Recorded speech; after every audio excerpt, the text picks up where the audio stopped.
Hi everybody, Leanne here with EPICURE, and look, I'm not using my steamer for dinner tonight. This is another one of my favorite pieces of cookware if I'm not steaming things in my microwave, and it is my gorgeous ceramic wok. And I am using it to do some chicken tonight. We are making a chicken Alfredo with a bruschetta topping. So our wok is wonderfully non-stick, but I find when I'm doing chicken, a tiny bit of olive oil does help. So I've turned that up on medium to high heat just to get it piping hot, and then I will be turning it down as we go along.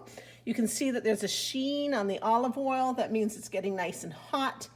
And we're just gonna wait a second before we put our chicken in. And here's a little tip. If you wanna see if the oil is hot, tiny bit of water in my spoon, and we're gonna see if that sizzles. There we go. So that is nice hot oil. So our chicken is going to go in. I have 2 large diced chicken breasts. There we go.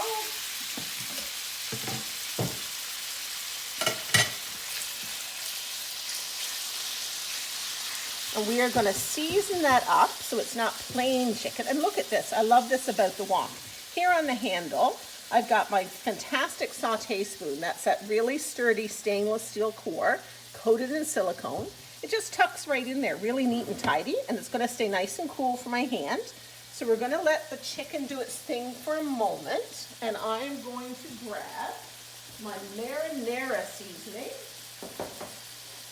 because that's what I'm gonna flavor my chicken with. We're going sort of Italian tonight. So this will be tossed with Alfredo pasta.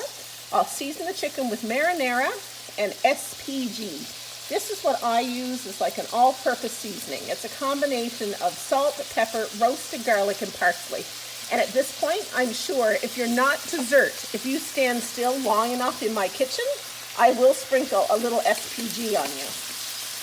So there's our marinara. That's about a teaspoon and about a teaspoon of SPG. And we're going to toss it all together so that all that chicken gets coated. It smells fantastic already. This is going to come together really quickly. And then I'm going to show you that I actually make my Alfredo sauce right in the same wok. It's all going to be served together. It all has complementary flavors. So I don't wash the pot in between. This is nice and piping hot. So we'll be mixing up our Alfredo sauce and then adding the chicken back in. So you could do all sorts of things with this recipe. We're using just chicken tonight and putting a topping on our dish, but I do this a lot with chicken and mushrooms. So I would saute the mushrooms separately, pull them out, and put them on a plate to the side. That way I know the mushrooms are thoroughly and properly cooked. And then I would do my chicken. So you're kind of cooking in layers here tonight.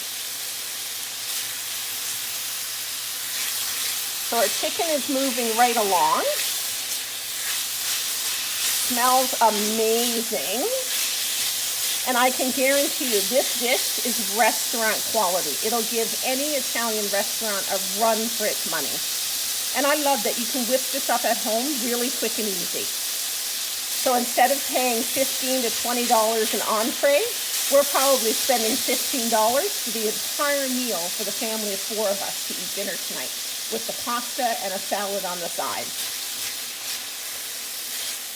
And our chicken is done. It didn't take long at all. And I'm going to go back in with my saute spoon, which I happen to leave in my wok just like that. So if you've ever come back to a pot and accidentally touched a hot spoon, you never have to worry about that with our silicone utensils. It stays lovely and cool. So I'm removing that cooked chicken now to a plate, and I'm going to build the sauce right in the pan. And you see all those goodies at the bottom of the pan? That is culinary gold, my friends. That is called fond. And it's the little brown bits left behind from sauteing your chicken.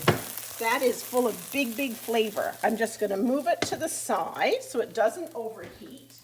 And we are going to add our milk. So our recipe calls for 1.5 cups of milk.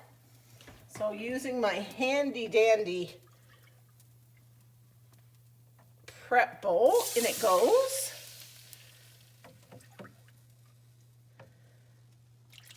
There we go. And then we're going to come back over with my Alfredo. Love our Alfredo seasoning. We are a creamy sauce family. So there's our milk. Here's our Alfredo seasoning going right into the pan. So all those delicious flavors from sauteing the chicken are going to be built into the sauce. And we're just going to whisk that while it simmers and comes together. So our Alfredo sauce is thickening up really well. It only takes a couple of minutes. And as it thickens, see these foamy bubbles on the side? You'll see those start to disappear. The sauce will just be thick and creamy, and you won't have so many of these foamy bubbles. And I am going to add an extra little shot of roasted garlic aioli because we are huge garlic fans in this house. So really just a sprinkle, maybe a 1/4 teaspoon like that. It gives us that beautiful, rich, roasted garlic flavor. Ooh, and see, there we go, just in the time that took. Those bubbles are going down. Our sauce is getting really thick. So we are going to add our chicken back into this pan. So we're coming in with that delicious chicken. So all the seasonings on the chicken are going to flavor the sauce as well. And we're just going to let this simmer on super low heat for just a minute for those flavors to marry together. Okay.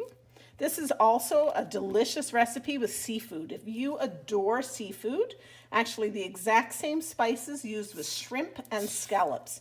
And it is, again, a restaurant quality meal. Really, really lovely. So here's our Alfredo sauce and chicken, all beautifully thickened and enriched with the extra seasonings, the marinara, a little bit of SPG. And now we have our cooked linguine. So that is going to go right into the sauce.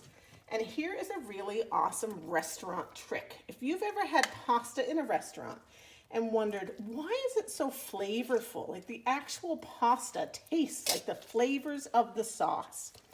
Well, they use a little trick in which you undercook your pasta and then put it into the sauce and finish cooking your pasta in the sauce so that it actually does cook in the sauce and absorb all those delicious flavors. So we are going to add a little more pasta. We've got a plenty of sauce to pasta ratio here, so we can certainly handle some more. And as that sits in the hot sauce, it continues to cook. And this is a great way as well, when you undercook your pasta, to remember not to overcook it in your sauce. So this is going to come together. We're going to plate it up for you and show you our final results. And here we've plated up our pasta. We've got our mixed greens on the side. Those are going to get dressed with a beautiful little drizzle of our ever popular balsamic vinaigrette. And we're about ready to add our bruschetta topping to our pasta. So this is that burst of freshness. You've got the zestiness from the bruschetta seasoning itself, the basil, the garlic, that richness of the olive oil. But each little pop of tomato as you eat your delicious creamy pasta is going to lighten and brighten your palate. Dinner is going to be fantastic.